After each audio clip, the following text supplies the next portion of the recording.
In our last lecture, we began a series of lives of famous Greeks centered on the Peloponnesian War, the great war between Athens and Sparta from 431 to 404. It was the culmination of the golden age of Greece, and we began, appropriate enough, with Pericles, that towering figure who gives his name to the entire period of the 5th century, the Age of Pericles. We ranked Pericles, along with Abraham Lincoln and Winston Churchill, as one of the 3 greatest statesmen in history. All of these possessed a bedrock of principles rooted in the concept of democratic liberty.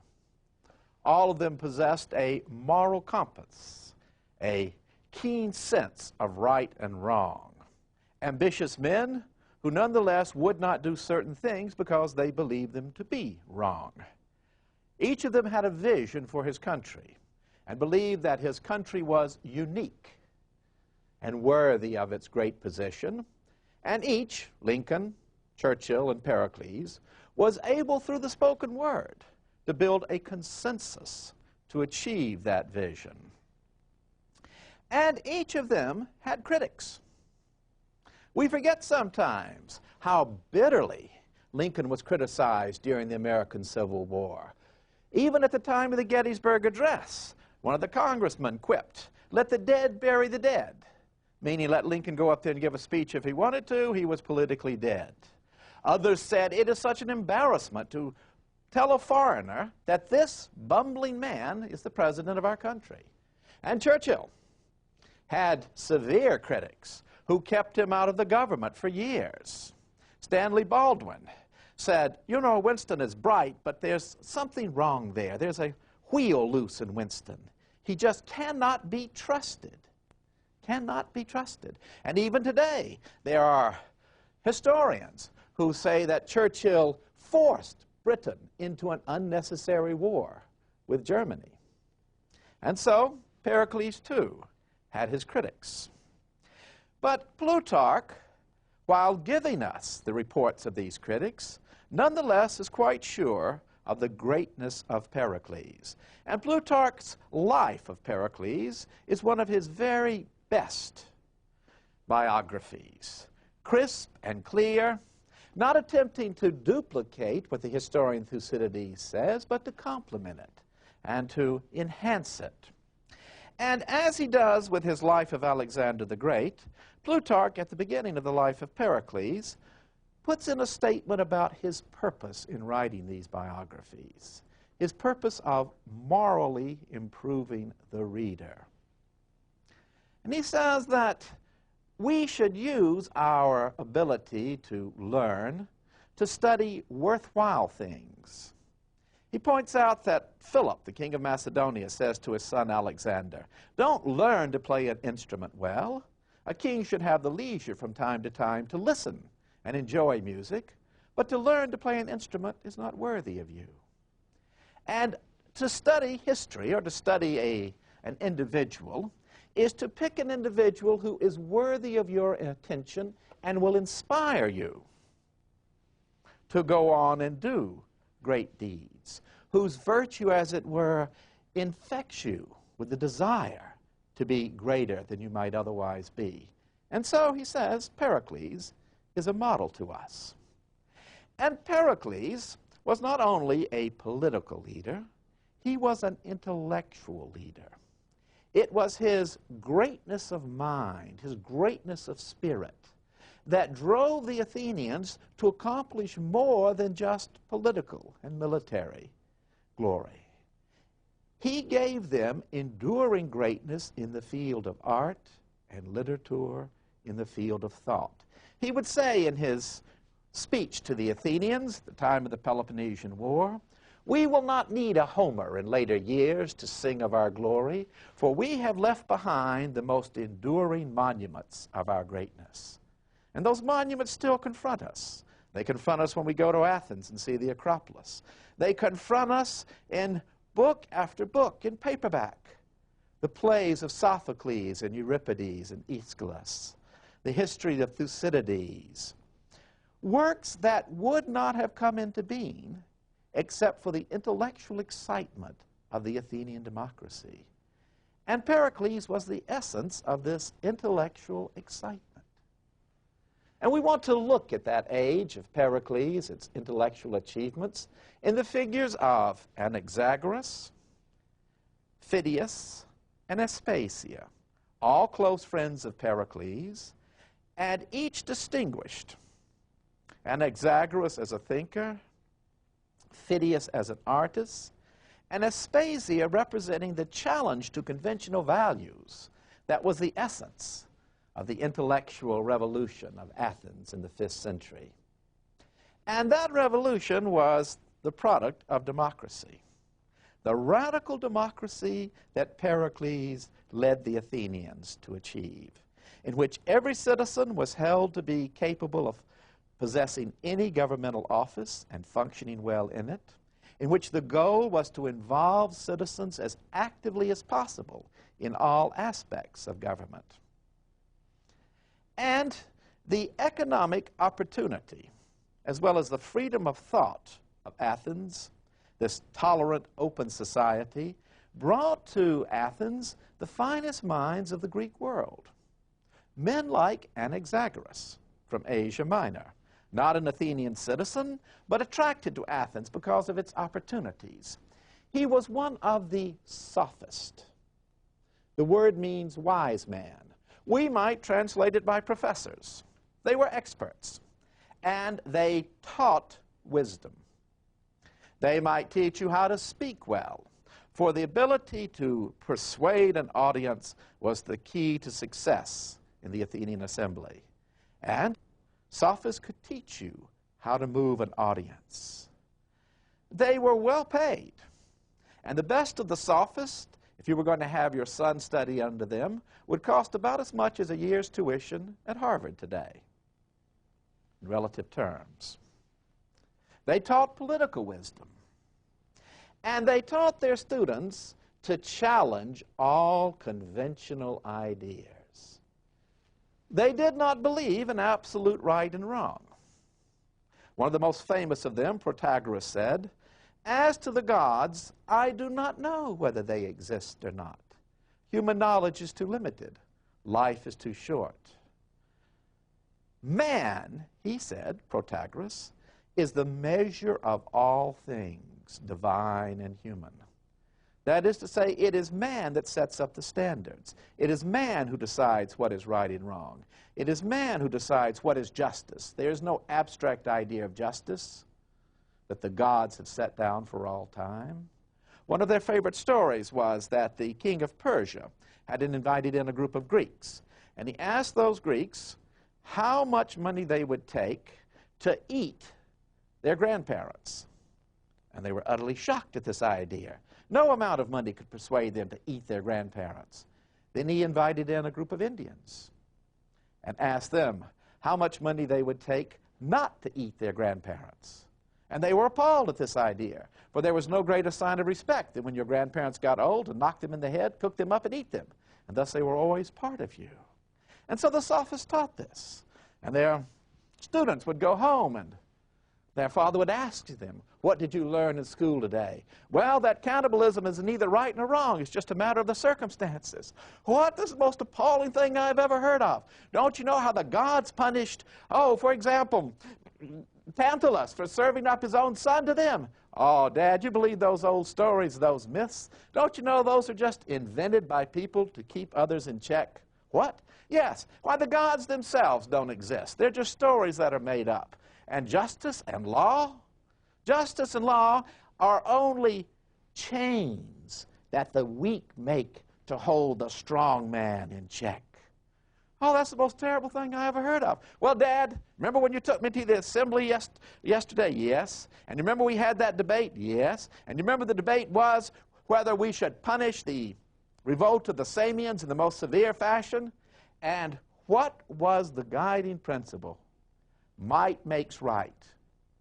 There is no such thing as justice in dealing with an ally. You must keep them in check. Isn't that what Pericles himself said? And don't you always vote with Pericles? "No, it is absolutely different. I won't have you talking like this."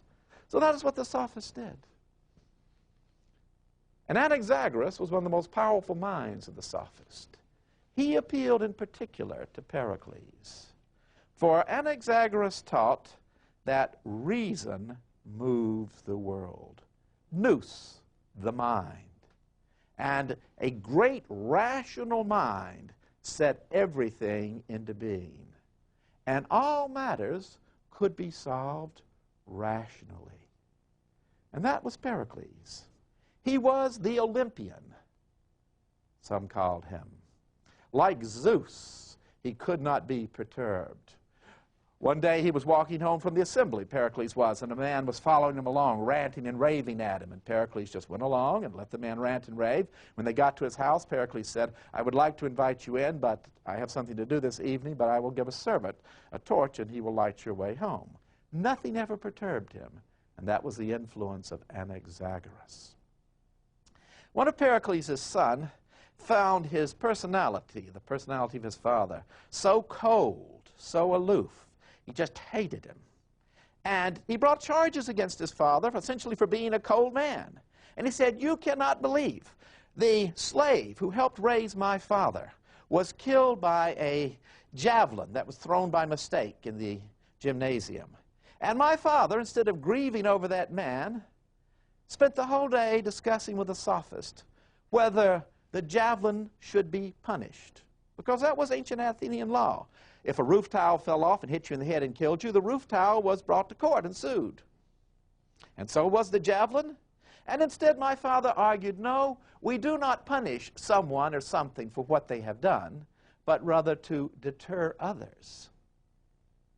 Don't you see? And so this will not deter other javelins from going astray. That is how cold and aloof my father is.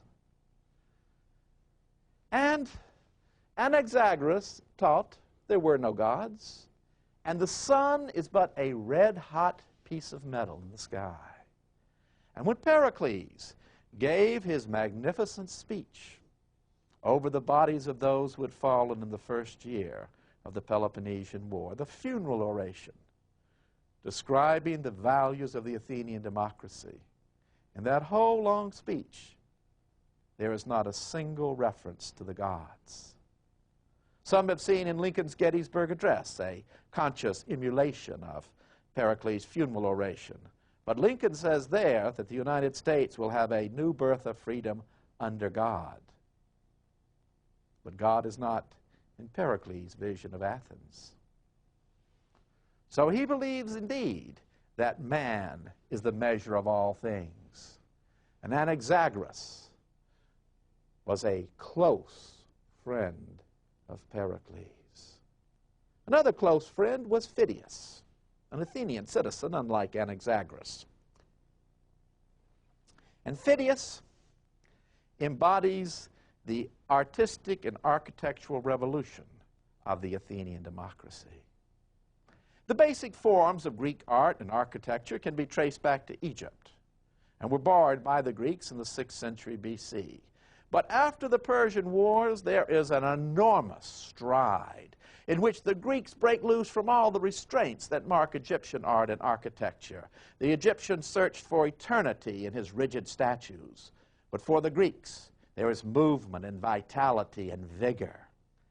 And the Athenians wanted their country, their city, to be the enduring statement of these ideas of art and architecture. Ideas that centered on man as the measure of all things. In a statue like Polykleitos and his spear bearer, in which the young boy, not a god but a boy, is about to hurl the javelin and seems almost to break out into movement before your eyes. Even the temples to the gods were meant to reflect the reason that was the order of the universe. That the universe is a rational place that can be understood by the mind of man. And the opportunity was there for the Athenians, because the Persians had burned the city of Athens to the ground. Do you remember? And that city needed to be rebuilt. And the Acropolis, above all, was going to be redesigned. The money for it came from the tribute paid by the allies.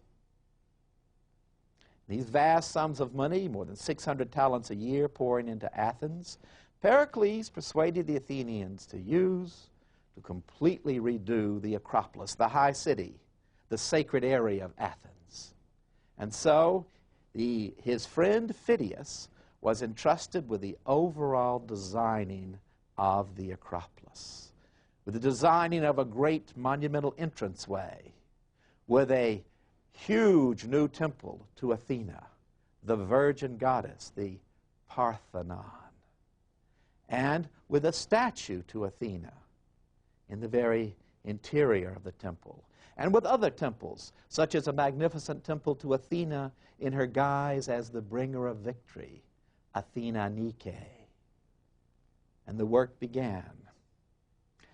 And the Parthenon was planned, and I use the term intentionally, to be more than perfect.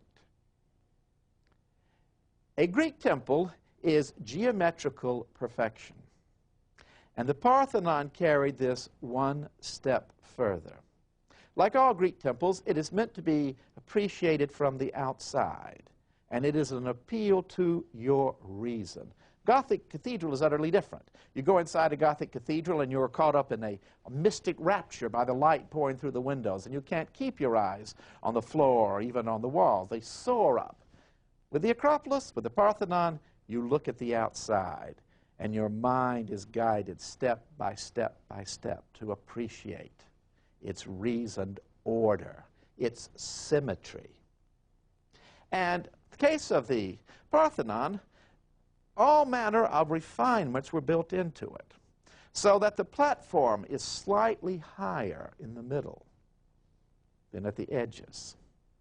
There's a slight difference in spacing between the columns.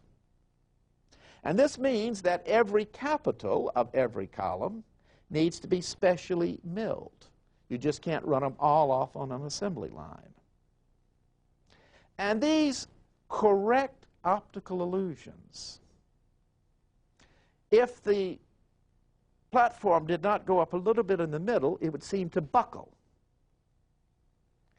Now, as these perfections were being built into the design of the Parthenon, the cost overruns became enormous. And we must understand that the Parthenon, the Temple of Athena Nike, the statue of Athena, these were not planned and commissioned by some small group of art-loving friends. They were approved by the Athenian people as a whole. The whole of the Athenians coming together in their assembly. And in the course of these discussions, the question was raised, look at these cost overruns. They are simply enormous. Why? And Pericles tried to explain, and the people said, no, this is just too much. Then he said, all right, I'll tell you this. We will go ahead and approve these perfections, and I will pay for them out of my own pocket. But over this temple it will read, built by Pericles, not by the Athenian people. And they roared with one voice, no, cost whatever it will, let it say built by the Athenian people. And so the Parthenon rose in its glories. Its magnificent interior reliefs portraying the Pan-Athenaic festival. Every 4 years when the Athenian people came together, men, women, and children, to carry a new cloak up to the goddess and her statue so she would be warm. The children of the wealthy, the boys riding on horseback, and among them the nephew of Pericles, Alcibiades. The young girls carrying the cloak itself, aged priests and priestesses, and that is portrayed on the interior reliefs, embodying the spirit of movement and vitality, and man as a measure of all things. Now, Phidias designed himself the statue of Athena, a statue of ivory and wrapped in gold and silver. And once again, the cost overruns were considerable. And on the shield of Athena, he portrayed, where it was not quite recognizable, but if you looked and knew what you were looking for, himself in a battle between the giants and the gods. He portrays himself as a bald old man holding up a stone. And he portrays an image of Pericles wielding a spear. And so he paid tribute to his great and good friend Pericles, who had sponsored this work. I sometimes contrast this with what happened in Europe at the end of the Second World War. Their European cities lay in ruin, just like Athens at the end of the Persian War. But there the Europeans did not have confidence in their own artistic values. So they rebuilt their cities, they rebuilt their cathedrals, sometimes using the same stones in the same old-fashioned way. But the Athenians were so confident in their artistic values that they could build something new and enduring. They swept away all that had been there before. Magnificent statues from the period before the Persian Wars, which are now the highlight of the museum there on the Acropolis. The Athenians took these and used them for fill to build up the land because they could build something new and bold and grand. And this chance was given to Phidias by his friend Pericles to challenge all conventions and all that had gone before. And Pericles lived his life this way. He was married to a close relative. They had 2 sons. He didn't like her. He left her. And he lived openly with Aspasia, a prostitute. She had come from Miletus, from the coast of Asia Minor, and she patterned herself on prostitutes of an earlier age that had been famous as consultants to politicians. She was beautiful. She became successful financially, and she ran in Athens a chain of brothels. And politicians would come to her to practice speeches, to get her advice on political moves. And Pericles was devoted to her, and she to him. Every day as he would come out of the marketplace, the agora, the scene of politics, he would give her a big kiss. She would come out to greet him. And they had a son, little Pericles. Now, this, too, was a challenging of conventions. And Pericles could not escape some criticism that came upon him as a result of his friends. In 444, Pericles had maneuvered the exile of his most bitter political enemy. His name was Thucydides, not the famous historian, but another Thucydides, Thucydides, the son of Meletius. And he had been sent into exile. His main issue with Pericles was the great building program. And this Thucydides, along with some other Athenian opponents of Pericles, deeply resented the use of tribute from the allies to build up the glories of Athens. You are decking Athens out like a harlot. And you know something about harlots, don't you, Pericles? They had said in the assembly. But Pericles had won this political battle. This Thucydides, the son of Meletius, was sent into exile. But he came back around the year 434. And it was at this time that a series of charges began to be brought against the friends of Pericles. It is not unique to modern democracies to try to attack someone in power by going after their associates. And the first one who was attacked was Anaxagoras. And he was brought up on charges of impiety. That is, of criticizing the gods. Now, it is interesting. The Athenians live in an age of bold new ideas, but we notice that the great buildings which they erect are dedicated to the gods and goddesses. So this deep traditional piety is also there. And it is always ready to bring out as an instrument or tool. And so Anaxagoras was charged with impiety, saying that the sun is a red-hot piece of metal. And he was brought before a jury.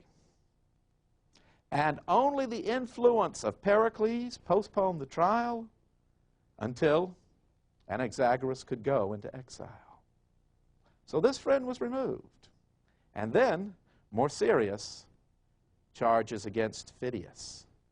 And it was the charge of embezzlement. Embezzlement during the building of the Parthenon, the building of the statue to Athena. And one of his own workmen was given immunity as a whistleblower. The Athenians called them sycophants. The word went back to the word for figs, and in an early day it had been forbidden to import certain figs, and so someone who said, that person is importing figs and eating foreign figs, got a little reward, and hence the word sycophant. So this sycophant, or parasite, informs upon Phidias. Well, Pericles knew the people, and he had had Phidias keep the most careful possible accounts of the gold and silver outlaid on the statue. And so he was able to defend himself against the charge of embezzlement. But what might you think of impiety? For there on the very statue of Athena, on her shield, had he not put his own image and that of Pericles? And so he was brought off also on charges of impiety and ultimately put in jail, where, according to Plutarch, Phidias died. So these attacks are serious. And step by step they are determined to undermine the moral authority of Pericles. For that is what Thucydides, the historian, tells us. He was not a king. He held an elected office. He was strategos, general. There were 3 elected offices in Athens. The generals, 10 of whom were elected every year, the person in charge of the waterworks, because water is so difficult to obtain, and a financial official. So the generals were elected, and Pericles held this office year after year after year. But constitutionally, he had no more authority than any other general, and that was essentially in time of war. And so he governed by moral authority. It was the willingness of the Athenians to trust him. And this was being undermined. And now, Aspasia herself. And she was brought up on charges of impiety. Well, people were brought in to say that in her conversations, she frequently quoted the sophist, that you could not know whether the gods existed. Now put this into the context of Athens, where the women have effectively no rights. They are not citizens, they cannot vote, their rights to hold property are strictly limited. They are, as we mentioned in our lecture on Sparta, so secluded that they even speak their own little dialect. And Pericles himself cannot be called a feminist. In his funeral oration, after having praised the men who died, commiserated with the parents, told the brothers of the young men who have died that they must strive to be like their brothers, then says, in conclusion, maybe I should say a word about the women. Try not to be worse than you already are, and remember, the best thing about a woman is not to be talked about. So in this climate, Aspasia is a very bold person indeed. And she is brought up on charges of impiety, and that doesn't work. So then she is brought up on charges of using her brothel facilities to procure free women to sleep with Pericles. And that is a crime, for free women to be debauched in that fashion. And so serious are the charges that Pericles, despite his Olympian attitude, must come into court and weep and cry to convince the jury to let Aspasia off. They will not be spared their personal losses. And in the great plague that will come in the year 430, Pericles would lose both of his legitimate sons. And he would then come before the Athenian assembly and say, would you please legitimize my son by Aspasia? I know that she is a foreigner and that the child is illegitimate, but make him legitimate and a citizen so my name will continue. And so Pericles, the son of Pericles, became an Athenian citizen. So even the greatest of statesmen are not inured to loss, to pain, to public criticism.